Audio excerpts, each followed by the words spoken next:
The rules of a period film have been completely broken, and that goes for the costume as well.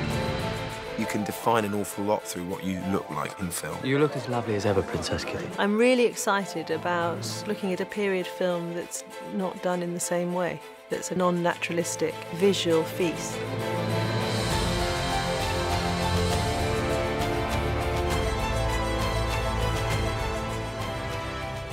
In our very first meeting, Joe said we're going to mix 50s couture with 1870s silhouettes. A lot of 50s couture was looking back to a late 19th century style, and the two meshed together really well. That's been very liberating style-wise for all of us. We're paying homage to 1873 and to 1950. Jacqueline is the most astounding costume designer. She has an absolute understanding of style and period and fabric, but also an understanding of character that is really rare. Anna!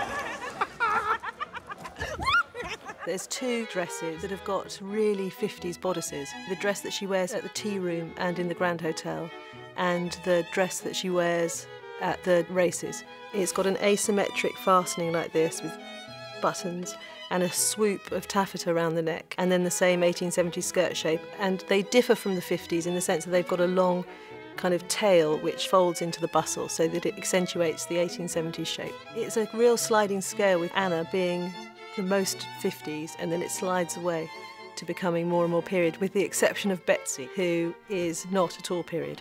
You didn't come to my dinner? In talks with Jacqueline, the costume designer, and we decided that she could be a bit exotic. So I thought geisha was quite an interesting theme to go down. Your husband is a saint, and we must all cherish him for Russia's sake. The first discussions in wardrobe when you're putting any character together is the most rewarding. Jude latched onto the idea that the simpler your costume and the less detail and the less there is on it signifies that you have greater power. He wanted to remove all of the details and have a completely plain tunic, and we played on that idea again with his dressing gown and nightshirt at home. Jacqueline's fantastic because she already has her ideas of the character, but she also likes to know what you think. In my opinion, Karenina is a fool, and Anna is the best of us. This little thing for me was something that was quite telling of my character, because there is a slightly spiky element to her. It represents that.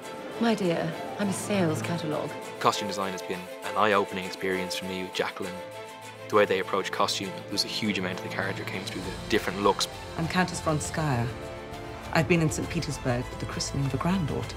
My character is supposedly aging beauty. I had this idea that she's worried that her neck's looking old, and I wanted some sort of collar. And then Jacqueline, she gave me this fantastic creation. Count Vronsky. Yes? He's a rich, good-looking cavalry officer with nothing better to do than make love to pretty women.